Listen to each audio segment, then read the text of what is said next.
Olá, sejam muito bem-vindos a mais um episódio do Privacy Leaders, para quem lidera, respira e transforma o mercado de privacidade no Brasil. E hoje nós temos uma convidada novamente muito especial, especialista no tema, que vai com certeza agregar muito com o seu know-how, com o seu conhecimento, a sua trajetória. E eu tenho aqui comigo, já quebrando o protocolo, a Gabi. Gabi, seja muito bem-vinda. A Gabi, e eu vou precisar de uma cola agora, tá, Gabi, para ler aqui o teu currículo. Ela é DPO na Universidade de Passo Fundo, é quase uma conterrânea minha, porque eu nasci ali no interior de Erechim, tá? Pertinho. Pertinho, do lado. Advogada, especializada em direito digital e proteção de dados, presidente da Comissão de Proteção de Dados e Privacidade da OAB, subestação de Passo Fundo, integrante da Comissão Estadual de Proteção de Dados da OAB Rio Grande do Sul. Além disso, gente, sim, além disso, ela também é pesquisadora do Privacy Lab do CEDIS. Gabi, seja muito bem-vinda. Que prazer te ter aqui. Novamente, ela que já é uma grande parceira aqui da Privacy Tools. Bem-vinda. Muito obrigada, Aline, pelo convite. É uma honra estar aqui conversando com você sobre um assunto que eu gosto um pouquinho, né? A gente vai falar bastante sobre o quão você gosta e como tudo isso aconteceu na vida da Gabriela. Bom, para a gente começar botando a bola em campo aqui, a Gabi hoje é uma profissional dedicada à área de privacidade e proteção de dados. E aí eu quero entender um pouquinho de como foi esse caminho. Foi algo planejado? Ou a privacidade chegou à tua vida? Como tudo isso aconteceu? Algo que você estruturou, pensou, desenhou? Alguma inspiração profissional? Me conta um pouquinho mais de como foi percorrer esse início, né, da jornada até a Gabi de hoje. Bom, não foi muito planejado, mas também não veio 100% ao acaso. Em 2019, eu fiz um intercâmbio, eu estudei em Coimbra, e lá tinha uma matéria que era Direito da Internet. Ela não fechava a carga horária, então eu conversei com o professor, fui aluno ouvinte, e ali ficou uma pulguinha, né, na cabeça que me dizia assim, talvez seja interessante, dar uma olhada, mas a gente não tinha ainda nada aqui, né? Óbvio, já existia a LGPD, mas a gente não falava sobre isso na faculdade, não era um assunto normal. E daí, beleza, voltei, estava terminando a faculdade de pandemia, né? Eu terminei a faculdade online, a minha colação de grau foi triste. Não foi, né? Aquela que teve festa. Não teve festa. Eu sempre sonhei, sempre planejei, tive que botar tudo por água abaixo. Foi uma colação no contexto de privacidade, privada. Foi assim, eram 5 formandos por vez, 15 minutos de colação, e foi isso. E quando eu estava fazendo meu TCC, eu me deparei com um vídeo sobre filter bubbles. E ali ficou uma pulguinha e eu pensando, olha, juntou, né? Ali, finaleira de faculdade, pensando, e agora o que eu faço da vida? Fui olhar, falei, vamos para uma pós-graduação. E entre carreiras normais de pós-graduação, processual civil, que era uma das minhas tendências, né? Apareceu essa de privacidade e proteção de dados do IDP. E eu conversando, assim, tava conversando inclusive com o meu médico, na época de alergia e coisa, e ele me disse assim, os advogados, os teus colegas, logo vão ficar sem trabalho. Porque a IA vai substituir essa coisa básica, essa coisa que todo mundo faz, essa coisa que todo mundo sabe. E aí foi o empurrão que eu precisava para dizer assim, vou fazer algo diferente. Entrei na pós do IDP sobre privacidade e proteção de dados, né, período de pandemia também, a pós era online, iniciou online, terminou online.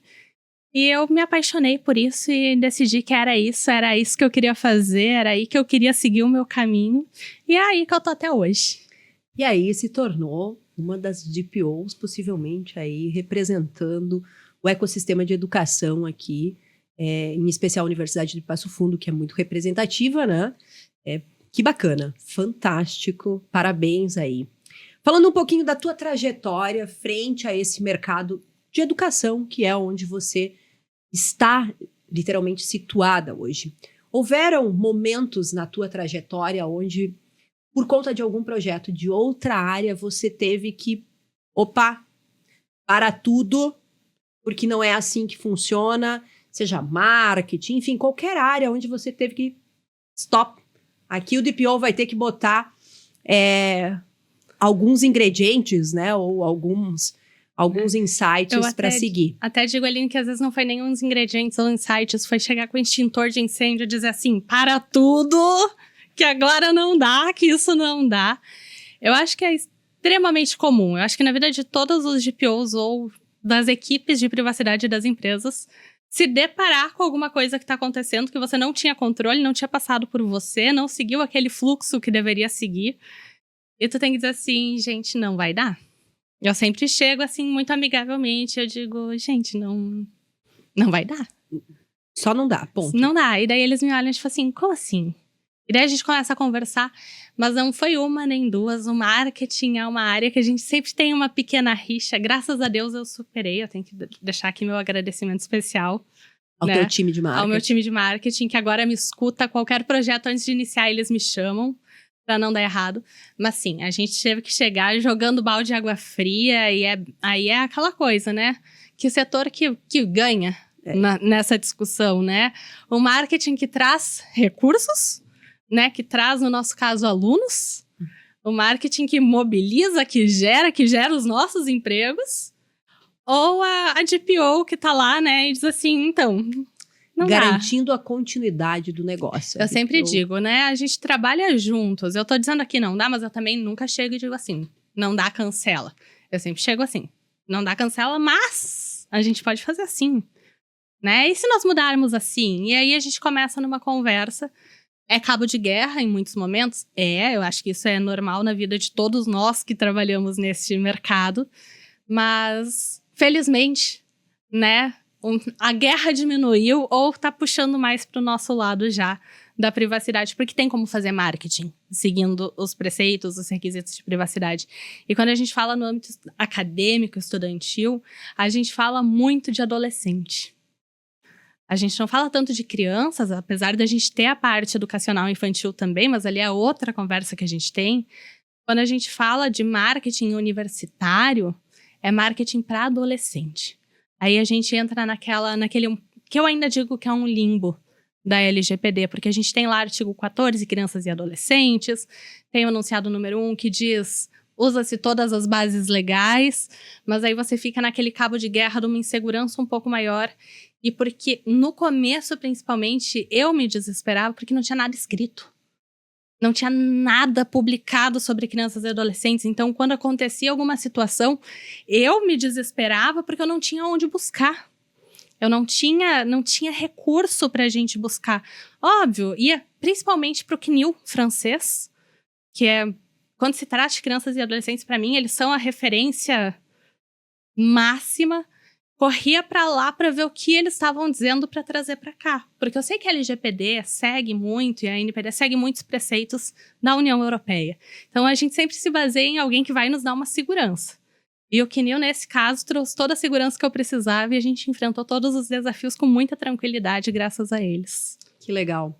No final do dia, nós temos um ingrediente também aqui, que é cultural, né, Gabi? Porque o marketing, ele estava habituado, eu vou chamar ou aculturado, a ter uma abundância, né, de dados à disposição para executar as campanhas ao longo da história da universidade, no teu caso. Evidentemente, com a entrada da lei, e aí eu já vou pegar o gancho aqui para a próxima pergunta, nós temos aí o conceito, né, de minimização da coleta.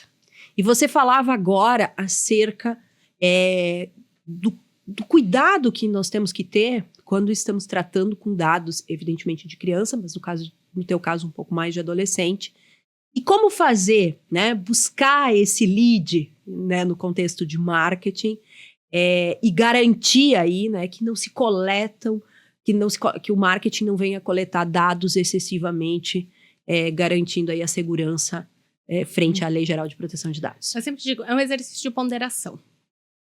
Geralmente, quando a gente pega aquelas listas meio prontas de marketing, assim, do que a gente vai solicitar para uma inscrição, para um evento, para um vestibular, para alguma coisa, sempre vem lá, preencha o nome, o e-mail, o telefone, a escola, o ano que você tá, seu curso de interesse, ou enfim, né? Vem, assim, N situações.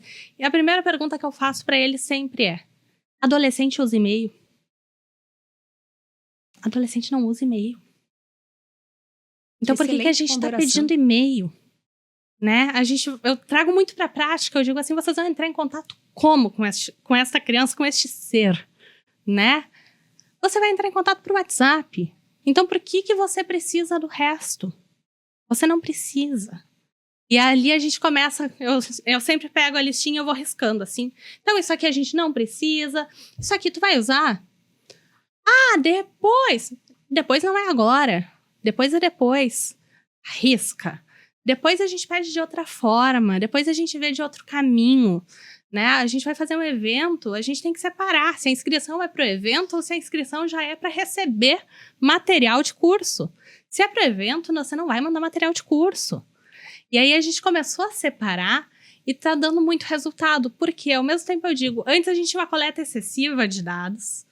Quando chegava lá, o teu lead era genérico. O teu lead não era nem um pouco qualificado. Tu tinha um excesso de informações que nem você sabia para que usar. E agora, quando a gente reduz e pede exatamente o que a gente precisa, esse lead já vem pronto. Ele já vem perfeito pra gente, da forma que a gente quer. A gente já sabe direcionar se esse aluno se forma neste ano ou no próximo. Se ele se forma no próximo, ele não é nosso candidato de vestibular ainda. A gente deixa para fazer outra abordagem com ele no ano que vem. A gente já consegue ir elencando e pegando o mínimo possível de dados com uma segurança muito maior e tem dado um resultado muito bom nesse sentido. A gente mudar essa cultura de dizer, mas a gente sempre fez assim, sempre funcionou, e superar aquele medo do risco de se nós não pedirmos vai fazer falta, né? Porque, depois a gente pensa, depois a gente dá outro jeito de pegar, e eu te garanto que se for realmente necessário, a gente vai achar uma maneira de pegar essa informação depois. Com segurança, respeitando a LGPD, e a pessoa vai ceder essa informação muito tranquila, porque ela sabe para que está sendo utilizada. Então, essa transparência a gente tem trazido desde o começo. Eu vejo que é ali que está essa mudança de chave. A gente minimiza sim, mas a gente sempre se pergunta, e a pergunta é bem simples, para que você quer essa informação? Vai ter efeito para você? Não vai, não tem nem porque está aqui. E eu risco mesmo, assim, eles já me conhecem, às vezes se é impresso, né? Porque a gente ainda trabalha muito com essas coisas mais impressas. Eu risco se é PDF, eu risco também no PDF, e eu devolvo e a gente conversa. Daí vem tá, tudo certo, vamos seguir assim. Ou seja, sim, tem uma mudança de cultura, tem uma mudança de hábito, e que acontece aos poucos, né, Gabi? Porque no final do dia, as empresas estavam habituadas a pedir até o nome do gato, cachorro, papagaio, avó, avô, enfim. Mas não se sabia o que fazer com isso, como você muito bem pontuou.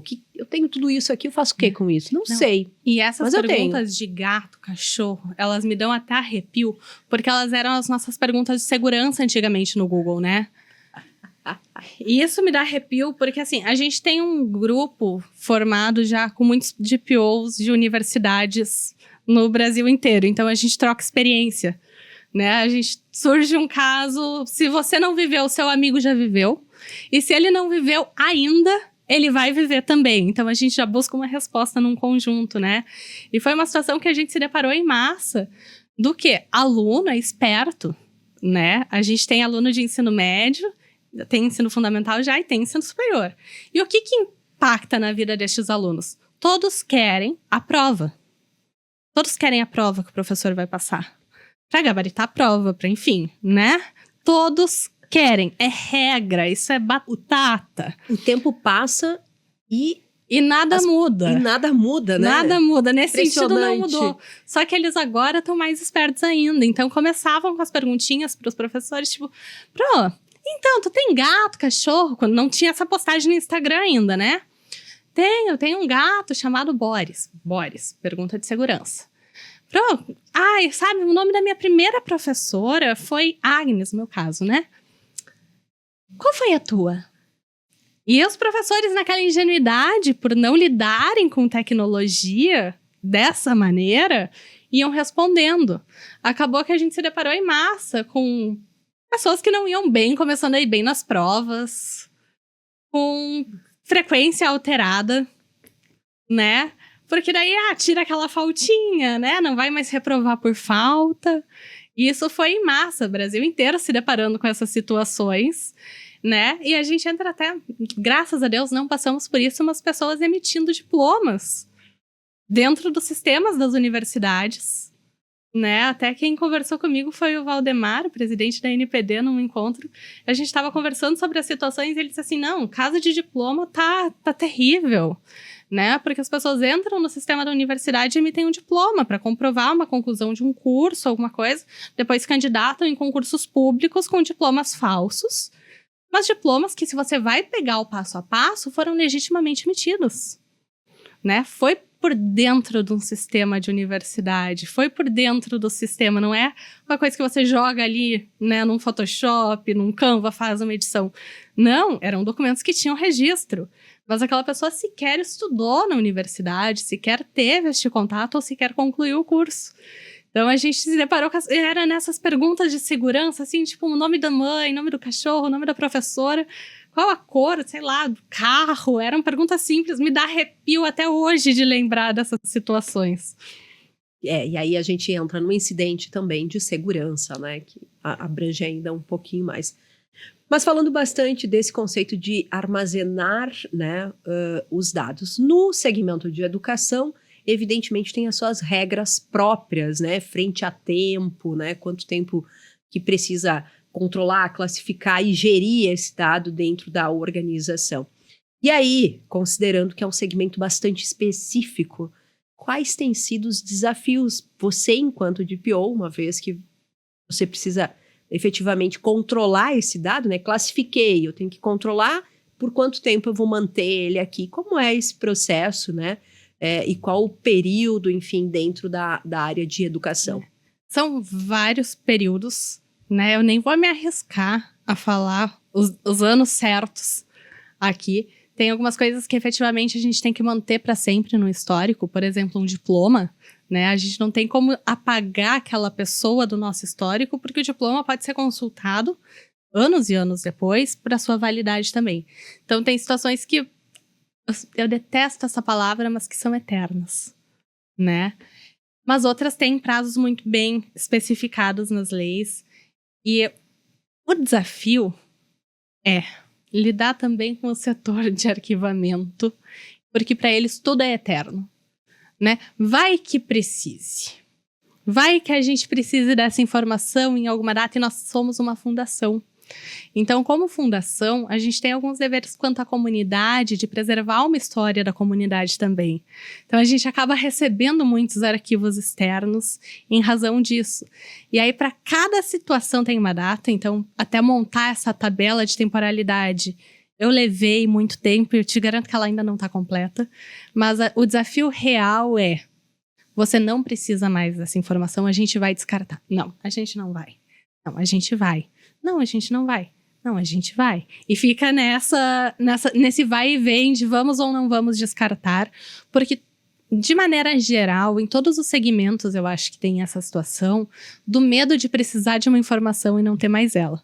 E daí vem a resposta, mas a gente digitaliza. Então, a gente pode eliminar o físico no prazo que a lei permitir, mas a gente fica com uma cópia digital, fica lá no sistema, né? Fica nos nossos backups, assim. E daí a gente pode usar quando precisar. Pode ser assim? Não pode. Né? A gente precisa criar prazos. Eu sempre digo, né, que eu sou apaixonada pelo Pequeno Príncipe. E tem aquela frase, né, tu te tornas eternamente responsável por aquilo que cativas.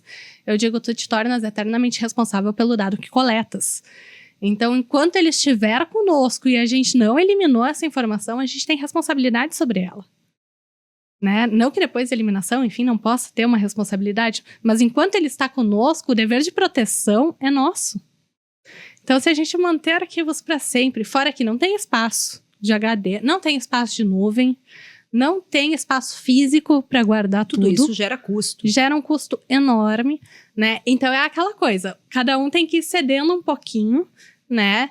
E eu sempre digo, a gente consegue também, com a LGPD, deixar uma gordurinha. Né? A gente pode deixar, eventualmente, descartando algumas informações e mantendo algumas, ou anonimizando alguns dados, se é para fins de pesquisa no futuro.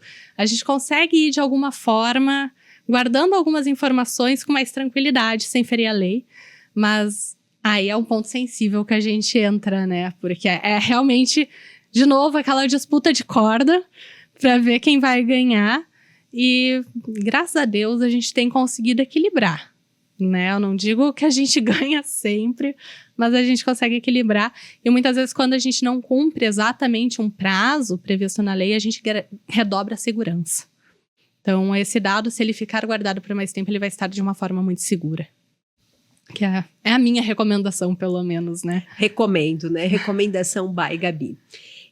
Vou entrar numa outra pauta que eu acho que é um tanto quanto delicada, que é a questão de interoperabilidade. É comum hoje nas redes de educação ter interoperabilidade entre as redes, né? E isso, consequentemente, tem um risco, né, frente à privacidade. E aí a pergunta é simples, fatalmente você tem uma receita de bolo, não? Como gerir esse? É aquela pergunta. Eu não poderia facilitar para você, Gabriela. É a pergunta do milhão, assim. Quem não sei se é do milhão, resposta. se é do bilhão, mas é aquela pergunta. Eu estou imaginando aqui, né? Os nossos ouvintes estão imaginando que você vai dar aquele script passo a passo, pegue isso, colete assim, faça. Pronta, não é isso?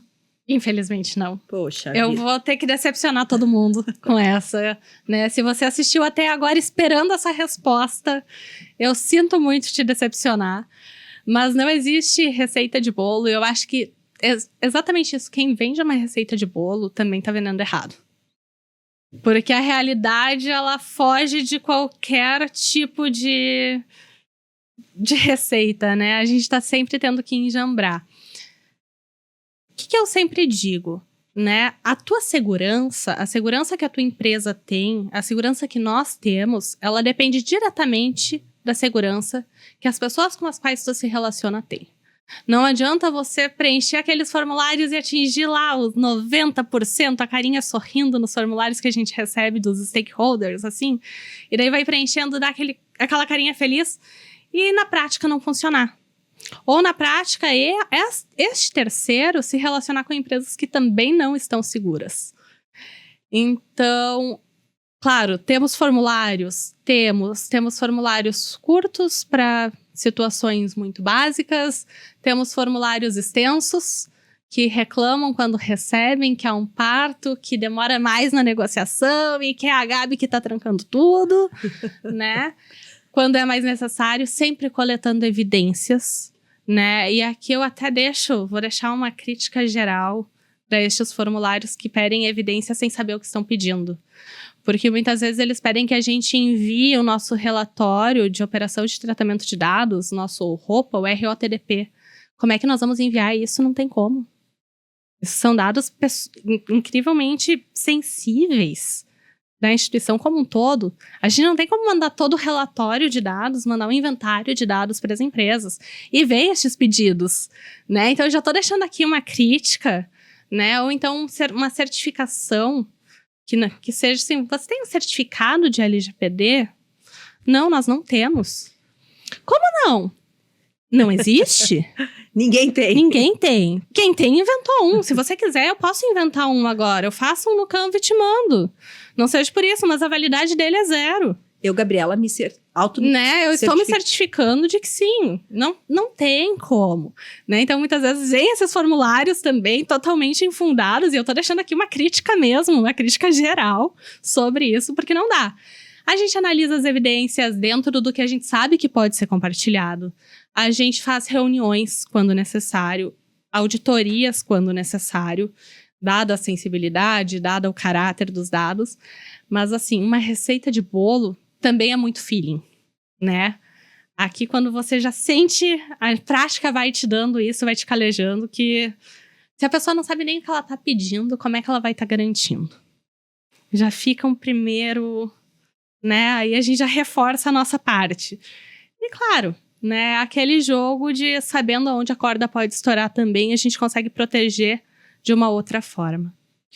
Bacana. Agora vamos falar um pouquinho dos cuidados que a universidade precisa ter no contexto de envio, né, de dados de alunos, seja para campanhas institucionais ou promocionais. O que é que você, enquanto DPO da Universidade de Passo Fundo, entende que é fundamental, né, que seja observado numa situação como essa.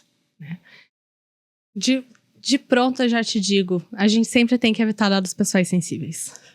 Né? O máximo Esses são possível. proibidos, quase. Esses quando vem na lista alguma coisa assim que eles querem, porque toda a solicitação também de acesso aos nossos bancos, mesmo por uma equipe interna, passa por mim. Para que a gente possa analisar este compartilhamento e ceder essas informações para um setor. Quando a gente fala no âmbito da universidade, a gente tem uma gama de dados gigantesca. Porque a gente não tem só os dados dos nossos alunos de uma maneira em geral. Por exemplo, frequência, dados de cadastro, para envio de boleto, de cobrança. A gente tem dados de atestados. A gente tem dados de afastamentos. A gente tem dados que estes alunos vêm a tratar prestando algum serviço junto. Por exemplo, a gente tem as extensões. Então, tem extensão jurídica que presta assessoria jurídica à comunidade. Ali vem de tudo. Né? A gente tem o Projur Mulher que trata exclusivamente com problemas de Maria da Penha. Aí vem boletim de ocorrência, situações de violência. A gente tem a parte da odonto, que tem uma clínica odontológica dentro da faculdade, dados sensíveis na veia. O próprio hospital? O próprio hospital. O hospital, ali entra uma responsabilidade compartilhada, porque os alunos vão para dentro do hospital a partir dos convênios. Então, dentre as atividades deles está o dever de cuidado, mas a parte de segurança principal vem dos hospitais em que eles entram. Mas a odonto a gente tem dentro, é nossa, né, essas clínicas. Então, o cuidado é todo nosso. Declaração de imposto de renda para a comunidade, como uma universidade comunitária tem. Então, estes cuidados são gigantescos, porque a gente coleta dados, eu sempre digo, você chuta uma pedra, tem alguma situação que vai ter um dado. Quando a gente faz o uso dessas informações, a gente tem que ter um cuidado extremo. Então, a nossa campanha é muito voltada, no primeiro momento, à conscientização. A evitar que as pessoas tratem de uma maneira errada, explicar desde cedo para os nossos alunos, neste ponto, né? Que eles podem cometer uma infração ética, mas também ferir a LGPD. Então, a gente tenta trazer para este começo, para essa ponta. Então, ali a gente já evita um compartilhamento ou um uso indevido. Quando a gente vai para os professores, é reforçada a educação. Eu sempre digo, a gente está no âmbito universitário. O foco é a educação. A gente tem que educar as pessoas para essa proteção, para entenderem que privacidade sim importa, né? Os professores também passam por estes treinamentos, que a gente tem tanto um sistema com aulas que a gente vai deixando para eles, exercícios, reforços. E quando a gente trata no âmbito interno, a parte administrativa dos compartilhamentos, tudo tem que passar por um processo. Não é só solicitar e recebe, né? E aí a gente sempre para analisar a minimização dos dados, o mínimo possível será passado, qual a tua finalidade com isso, por que você precisa dessa informação? Ai, porque eu quero saber, desculpa. Não vai dar. Quer saber né? Por quê, né? Você só quer saber, você não precisa saber. Você vai usar isso para uma campanha, então a gente vai focar no que realmente precisa para essa campanha. E se toda a base, todo o caminho te permite usar esse dado para essa campanha. Porque, eventualmente, a nossa base não permitiria esse dado para essa campanha, então a gente já não pode fazer, por mais que a gente tenha a informação. Então, é muito analisado no caso a caso. A gente não tem como trazer... Para quem esperava receitas mágicas, milagrosas e procedimentos, eu tô decepcionando. Passo a passo. Né? Mas eu digo, é essa análise detalhada de cada situação. E, às vezes, o formulário longo, para quem só quer saber, porque a pessoa desiste. Às vezes, o formulário longo, ele tem um objetivo no final, que é, se você vai até o fim, você realmente quer. Né? Você realmente tem uma base que vai te mantendo.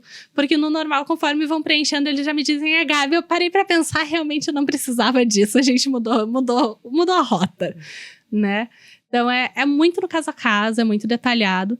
E eu sempre digo, o usuário que está pedindo, ele tem feeling também. Eles já sabem, tipo, talvez você vá negar. Quando já vem com esse pedido, tipo, Gabi, eu tava pensando em fazer assim, mas talvez você não vai deixar. E eu, por que eu não vou deixar? Né? Eu já jogo de volta, assim. Por isso. Às vezes eu digo, não, dá pra gente fazer. A gente faz desse caminho que vai dar certo. E geralmente eu paro e eu digo assim, você já sabia da minha resposta antes mesmo de fazer a pergunta? E a pessoa disse, Então, e se nós mudarmos assim? Eu sempre busco, isso é uma questão pessoal minha, mas dada a minha criação dentro da LGPD, de buscar o que é perfeito e buscar uma alternativa de caminho. Porque eu já aprendi na prática que se eu disser um não de cara, vão fazer. E vão fazer errado.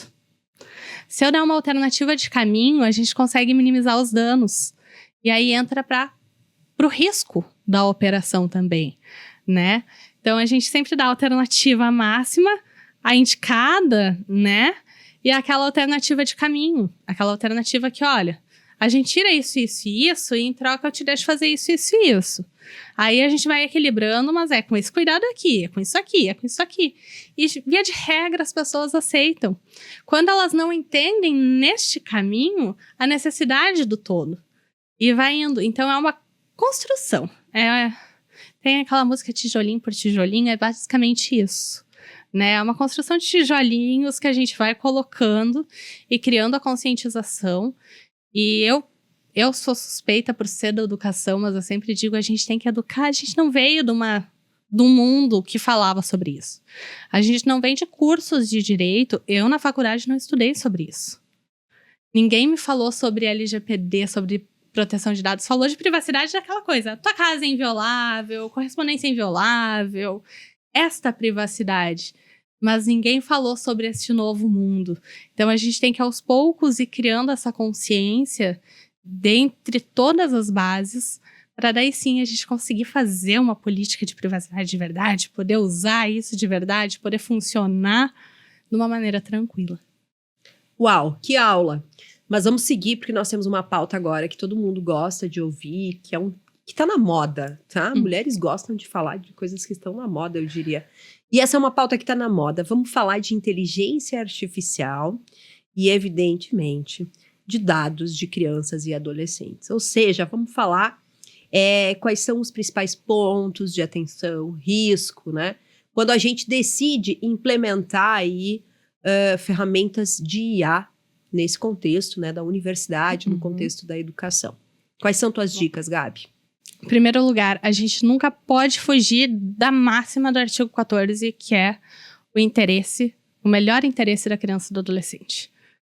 Ali a gente já tem o nosso pontapé inicial. Se isso não é de interesse, não vai auxiliar, não vai melhorar a vida deles, não vai ser útil para eles, ou vai ferir de alguma forma, a gente já corta. Né? Eu sempre uso esse como meu primeiro guia, quando a gente vai falar de qualquer coisa relacionada, e principalmente inteligência artificial. Inteligência artificial com minimização de dados é uma situação que praticamente não anda junta. Né?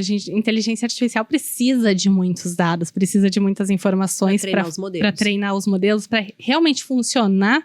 Isso é uma coisa boa. Então, a gente já entra aqui num conflito inicial com a minimização. Então, o que eu sempre digo quando vem os projetos também voltados a isso. Primeiro, isso vai trazer uma melhora para essas crianças e adolescentes? A gente consegue garantir que efetivamente a gente está protegendo eles nessa ponta? Então, vencemos este? É um sim? A gente passa para o próximo. Aí eu sempre pergunto, a gente conseguiu, para essas informações, para esse treinamento da CIA principalmente, ou para quando nós formos começar a rodar ela conosco, né? Porque aí sim, a gente também vai ter que ir fazendo as balizas. Às vezes a IA já vem pronta do mercado, a gente não está criando do zero. E a gente vai ter que moldar ela para nós. Quando a gente vai fazer essa moldagem, a gente está usando dados que a gente poderia usar para isso? Ou a gente está extrapolando e ferindo alguma coisa aqui no caminho? Se a resposta é estamos ferindo no caminho, eu digo, vamos repensar a forma que a gente vai fazer. Se foi mais um check nessa lista, aí a gente pode passar efetivamente para o uso, cuidando, né? Sempre entram todas as bases legais, os outros direitos fundamentais. Não é impossível. É plenamente possível a gente criar uma IA, utilizar uma IA, inclusive para crianças e adolescentes, e eles gostam muito, né? Até porque é o futuro deles. Na verdade, nem futuro mais, é o presente deles, né? Eles já estão muito mais familiarizados com nós. E aí entra o outro ponto da questão, que é o uso do ChatGPT na escola.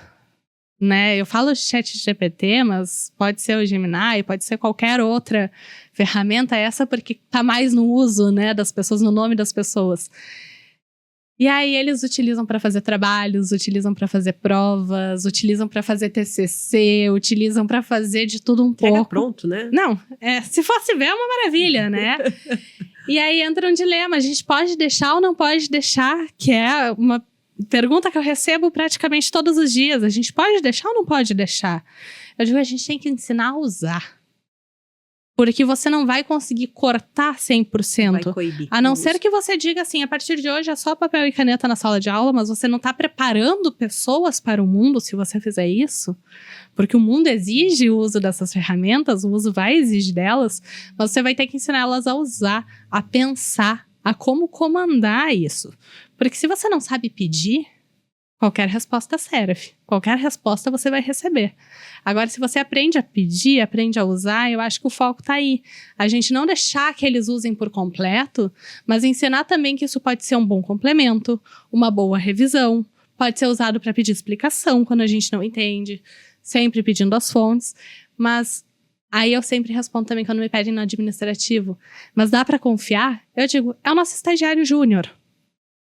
O ChatGPT, enfim, a ferramenta que você quiser usar é teu estagiário júnior. Por quê? Tudo que ele faz você tem que revisar.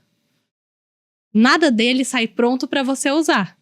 Mas ele pode ser uma grande mão na roda para você poder seguir e se liberar das demandas também, né? Mas, então eu sempre vejo a inteligência artificial para as crianças e adolescentes com esses dois pontos. O que nós vamos usar de dados para criar e gerar uma, então daí é aquela base, né?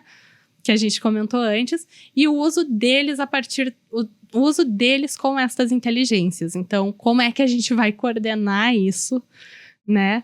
E é a batata. Chega lá na apresentação do TCC, tu sabe que o aluno não fez. Né? Eu sempre digo, você vai começar a questionar, não vai ter fundamento, você já... Ou pegou um livro lá que o chat trouxe, que é de 1800 e cacetada, que não está disponível em lugar nenhum. Mas tem alguém usou em alguma coisa na internet e não tem a fonte? Tá aí, você vai achando as migalhinhas que ficam no caminho, né? É fácil da gente perceber quando tá errado. Muito bacana, Gabi. E agora vamos falar um pouquinho sobre cenários e reflexões futuras. A tal da futurologia, né? No nosso mundo de privacidade frente ao digital. Eu quero te trazer uma pauta aqui que possivelmente é uma preocupação de todos que estão fazendo intercâmbio. Você fez intercâmbio, né? E aí nós temos as nossas universidades brasileiras que vão enviar os seus alunos, né, para outros programas de intercâmbio. Quais são os cuidados, né, que a gente precisa ter nesse processo aí de realizar a transferência internacional dos dados pessoais dos nossos alunos brasileiros aqui? Aí é uma dificuldade gigantesca. Eu vou concordar com o Felipe, não tem pergunta fácil aqui, né? Não tem. Não tem, assim... Que a gente só consegue trazer especialistas, né, maravilhosos e, portanto, as perguntas têm que ser à altura dos nossos especialistas. Como é que a gente faz isso? Receita de bolo, Gabi, por favor. Não, aqui é um pouco mais fácil, realmente, né? Aqui é um papel do DPO e da equipe jurídica, principalmente, de elencar os países que a universidade tem convênio. E a partir daí, o que cada um destes países fala também sobre essa transferência, sobre esse cuidado e documentação necessária, né? Boa parte dos nossos alunos vão para a Europa. Então, a gente pega muito GDPR nesse sentido, né? Algumas questões na América Latina, mas não temos muitos convênios também com países totalmente fora do nosso eixo, da nossa base de legislação. Então, a gente tem mapeado todos os países e convênios com as suas respectivas leis, caso as tenham. A gente utiliza as normas internacionais, aquelas cláusulas gerais da NPD, quando se aplicam, né? Então, em algumas situações. Em algumas, a gente tem uma conversa muito aberta sobre, olha, a minha lei exige tal coisa e a sua, o que ela exige? Né? E aí a gente vai equilibrando, vai botando nas pontas. Só que aqui a gente tem um problema muito grande que é o nosso usuário. O nosso intercambista, ele quer ir. Ele quer fazer o intercâmbio. E eu fui intercambista, eu sei que é isso, né? Se pedirem assim, me passe qualquer coisa, a gente passa. Tô pronto, vamos. Né? Mas não vai ser essa informação. O nome da minha primeira professora não Meu tem genoma, problema. meu genoma. Você precisa de Vamos um lá. exame de DNA meu, eu faço e te entrego, se isso vai me deixar ir. Né? Então, o nosso intercambista, ele tá empolgado, ele quer. E aí, a gente também tem que usar as ferramentas antes para não chegar num momento e dizer assim, pera, mas essa você não pode passar. Né? Porque ele vai passar. Aí, claro, o usuário cedendo o dado pela sua própria vontade, a gente não tem, né, o que fazer. Mas a gente trabalha muito tanto com as cláusulas gerais da NPD e com essa conversa. E boa parte das universidades tem convênio com as mesmas universidades. Então, é uma coisa muito boa. Porque isso vai se criando uma cultura e uma conscientização de maneira geral. Então, às vezes surge, né, alguém nos avisa, olha, a USP solicitou tal cláusula, o que vocês acham? Né? Vocês querem incluir na de vocês também? Ou vice-versa, às vezes a gente sugere alguma coisa e a gente sabe que eles repassam aos outros. É uma cultura que vai se criando e que é muito produtiva.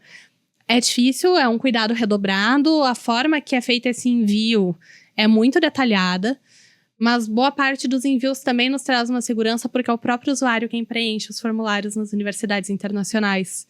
Via de regras, os processos internos, eles passam poucos dados. Geralmente cede os dados ao estudante que vai fazer este envio, conforme as solicitações de lá. A gente regula para que eles não solicitem nada que seja abusivo, nada que seja extremo, nada que seja nitidamente desnecessário, né? Ou então que nos justifiquem a necessidade. Mas é um trabalho muito mais administrativo e prévio do que propriamente. E claro, depois as fotos que o estudante posta, marca a universidade, a gente tem que ter todos os documentos também autorizando que a gente faça essas postagens, que a gente vá usar essas imagens do nosso estudante que está lá. A gente não pode simplesmente exigir fotos e postar sem isso estar bem previamente detalhado, bem previamente desenhado com o estudante e seguindo os critérios, até porque ele não é obrigado a expor a imagem dele, né? Então, essa conscientização que a gente também tem que trazer para os setores de intercâmbio da instituição é muito importante. Mas tem essa receitinha de bolo que é mais fácil, né? E essa colaboração mútua de todas as redes de ensino facilita nosso trabalho nesse ponto. Bacana. Vamos falar um pouquinho, a gente sabe que a LGPD não parou, assim como todas as outras leis, elas vão seguir tendo revisões. E, evidentemente, os avanços tecnológicos também, né? IA não é o nosso último estágio, teremos outros pela frente. E aqui, de novo, né, eu falei que nós íamos praticar um pouquinho a futurologia. E a pergunta é como estruturar as políticas de governança frente a esses ingredientes, né, que é as mudanças tecnológicas e, evidentemente, as mudanças da nossa Lei Geral de Proteção de Dados no teu setor de educação. Tem coisas que... Pergunta fácil. Eu ia falar, né? Mas eu já nem vou mais falar que não é fácil, porque eu já entendi que não vai ter, né? Tem coisas que elas são não permanentes, mas elas se mantêm. Alguns princípios gerais, algumas regras gerais nunca se modificaram e dificilmente vão se modificar. Em que sentido? A proteção, ela sempre foi um cuidado que a gente teve que ter, seja por Código Civil, seja por leis anteriores, seja por outras normas de educação. A gente sempre teve que cuidar da criança e do adolescente, a gente sempre teve que cuidar do nosso aluno, e isso não vai se modificar. Este cuidado sempre existiu. As formas de cuidado é que vão mudar. Aí as políticas não podem ser enrijecidas. As políticas que a gente tem nas organizações, elas devem permear estas mudanças. Mas, para mim, a parte mais magnífica que a LGPD trouxe, que nem o GDPR, é a base principiológica. Né? Eu sempre digo, a lei pode mudar, mas ela nunca vai ferir um princípio. Esse princípio, ele é quase que imutável. Né? Se a gente pegar desde a nossa primeira legislação, desde lá do começo das leis, se formos bem para trás, Código de Hammurabi, tudo isso, existem princípios básicos e fundamentais. E a partir destes princípios é que as leis vão se desdobrando. Quando a gente consegue respeitar os princípios mais do que a própria lei, a gente tem uma segurança para as mudanças que vêm no futuro. As mudanças vão mudar as formas que a gente vai fazer as coisas, vão mudar procedimentos internos, vão ter que mudar, né? A gente passou pela LGPD exatamente com isso, com essas mudanças de procedimentos internos, com incremento de inteligência artificial e de próximas coisas. A gente vai passar por mais mudanças. A gente está passando por uma mudança de uma educação que ela era única e exclusiva em sala de aula, física. A gente teve esse modelo digital na época da pandemia. A gente está passando por alterações de pode abrir curso 100% online, não pode, como vai ser, como não vai ser. A gente está passando por isso. Mas quando a gente tem uma base forte, tudo a gente consegue ir contornando. Essa base principiológica ela tem que estar enraizada na instituição. Não existe política de papel que funcione.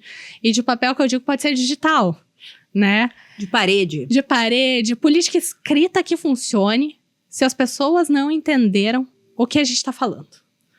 E aí eu acho que é o ponto principal. Não adianta o nosso DPO estar ali sentado escrevendo. Coisas que ninguém ou nunca vai ler, ou nunca vai entender, e nunca vai se inteirar disso, né?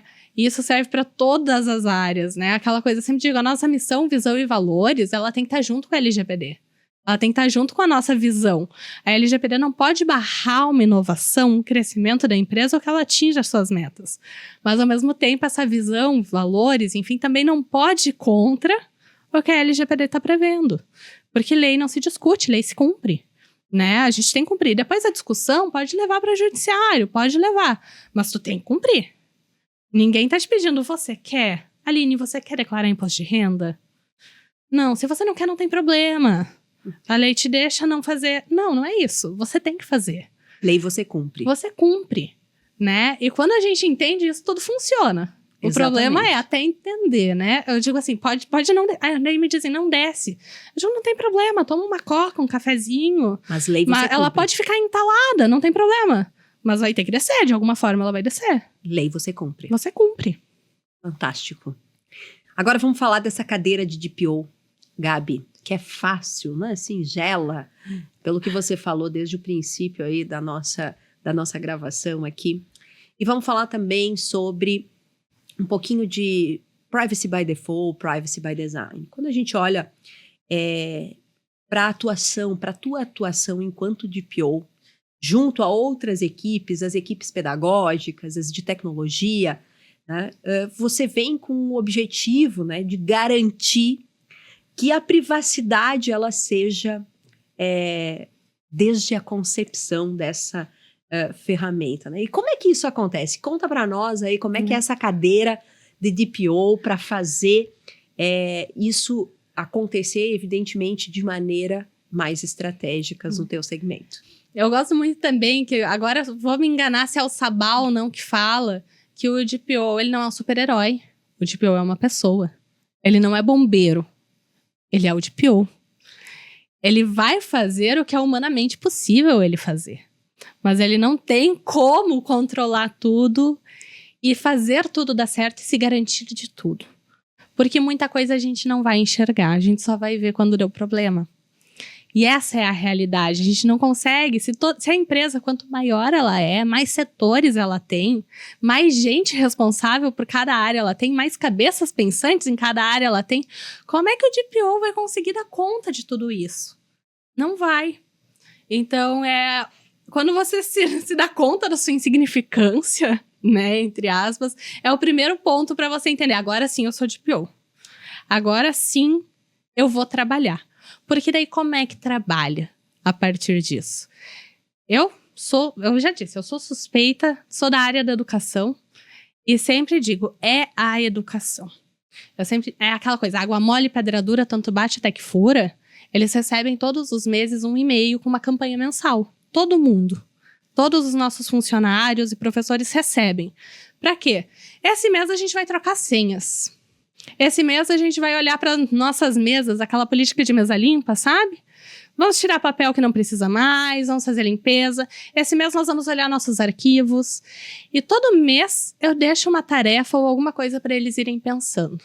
A gente tem treinamentos que todos têm que fazer. Quando entram ou os que já estavam também têm que assistir. A gente trabalha muito com essa base de bater. A informação tem que bater. Tem cartaz espalhado pela universidade inteira sobre isso. Com QR Code, tem cartilha, tem tudo que a gente pode fazer. Porque é ali que a gente consegue chegar em todas as pontas. Né? O DPO ele não vai conseguir enxergar todos os projetos antes deles nascerem e ter um privacy by design bonitinho. Como deveria ser. E se eventualmente alguém chegar aqui e falar que consegue fazer isso, eu vou aplaudir, vou me ajoelhar. Definitivamente é o herói. É o herói. Aí eu vou Ou a botar... heroína. Vou mandar emoldurar sua foto. Na tua né? sala, na Na tua minha mesa. sala, eu vou te olhar todos os dias, né? E dizer assim, você merece, né? Porque a gente não consegue, as pessoas criam uma coisa, né? Você também na tua empresa deve perceber que cada dia alguém tem uma ideia diferente, tá fazendo uma coisa que você nem sabia que estava acontecendo. E é isso. Como é que o Privacy by Design vai entrar ali? Somente no momento que a gente tiver consciência. E cultura. E cultura. Quando a gente conseguir bater o suficiente nas teclas certas, as pessoas, ao começarem a criar, elas já se perguntam. E muitas vezes elas mesmas já dizem, Gabi, tô pensando em fazer tal coisa. O que tu acha? E é aquela conversa indo pegar uma água, é uma conversa indo pegar um café, é uma conversa visitando algum setor, fazendo alguma outra coisa. E o DPO, ele não pode se fechar na sua salinha. Eu participo de praticamente todos os treinamentos que a gente tem, de qualquer área que eu possa estar presente, eu estou. Porque quem é visto é lembrado. A frase é quem não é visto não é lembrado, mas eu prefiro dizer que quem é visto é lembrado. Né? Se você é visto, as pessoas... A gente tem esse setor, a gente tem isso, a gente tem que pensar. E dos anos para cá, eu já estou na UPF há mais de 2 anos, eu tenho percebido essa mudança muito grande. De no começo era um setor esquecido, um setor que tinha que lutar pelo seu espaço, que tinha que batalhar mesmo, brigar quando preciso, né? E apesar dessa cara calma, tranquila, dessa fala mansa, né? Eu tenho uma outra personalidade, assim... Uma outra persona. Uma outra persona nada amigável. E eu sempre digo, você pode conversar com uma ou com a outra. Qual você prefere? Eu prefiro essa. Mas a outra, se precisa, ela vem, né? E a outro ponto importante é que o DPO, ele também tem que estar bem estruturado dentro da empresa, né? E eu tô retomando muito o episódio do Palhares por isso, porque ele também falava em que grau o DPO tem que estar. Qual a posição que ele tem que estar? Você tem que ter autonomia o suficiente para agir e para quando precisar peitar, porque você precisa peitar a sua decisão, você precisa mostrar a sua recomendação, porque a outra pessoa também vai mostrar dela. E você precisa dizer, olha, para a parte do LGPD isso aqui não dá. Dessa forma que tá aqui não dá. Não tem como passar. E a pessoa vai dizer, mas eu quero. E aí vai ter que ir para os gestores, né? Quando dá uma discussão que ninguém consegue se resolver, tem que ir para gestor. E aí, se você está num grau hierárquico que não te permite falar, ser aberto e fazer uma das funções principais do DPO, que é defender o direito do titular, a sua atuação está totalmente cortada.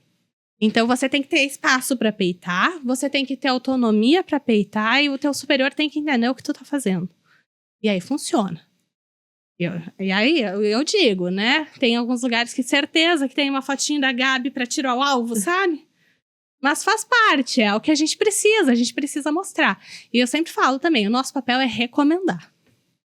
E na nossa recomendação, não é só, eu recomendo que seja assim. Você vai ser ignorado. Eu recomendo que seja assim, por isso, isso e isso. E se nós não fizermos, o risco é esse. E o risco custa tanto. Claro que os valores são calculados em abstrato, mas você já diz, é assim, funciona assim e vai custar tanto. Aí a decisão, ela fica muito mais fácil de ser tomada, porque é consciente. O nosso gestor não estudou o que a gente estudou. Né? No meu caso, o presidente da fundação, ele não estudou o que eu estudei, ele não estudou esta parte, então eu tenho que levar para ele de uma forma desenhada, para que ele entenda. Porque eu posso calcular o risco na minha cabeça e imaginar, mas ele talvez não vai. E quando a gente consegue deixar essa coisa tão transparente, funciona muito melhor. E eu vejo que muitos DPOs sentam na cadeira ou não acreditam que vai dar tanto trabalho, ou não conseguem se relacionar com as pessoas que estão só na sua sala e não circulam, ou não conseguem trazer os números para a mesa e dizer assim, se você seguir com isso, da forma que tá, o teu prejuízo vai ser 1,5% do teu faturamento, pelo cálculo. Qual que é o teu faturamento? 1,5 dá tanto. Ou, não, aqui o teu prejuízo vai ser 0,25, seguindo as tabelas da NPD, né? Teu prejuízo vai estar de 0,25 a 0,50. Esse é o risco. Vale a pena? Aí funciona. Quando a gente inverte, a gente também se apodera da lei, funciona. O bate-papo tá incrível, mas eu quero te convidar aqui a fazer um ping-pong da privacidade, que é muito tradicional aqui no Privacy Leaders. E eu quero fazer uma pergunta, tá? E aí você me responde com uma frase curta, no máximo uma palavra. Pode ser? Vamos lá. Topa?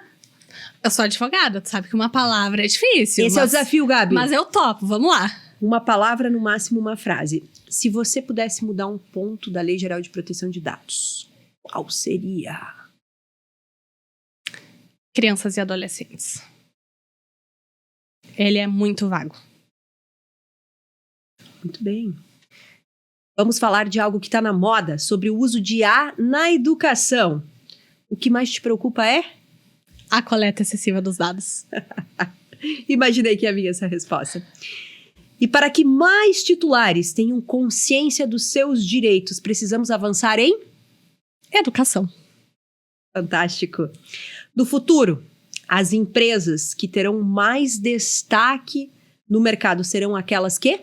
Se preocuparam com a privacidade e a proteção de dados. Fantástico.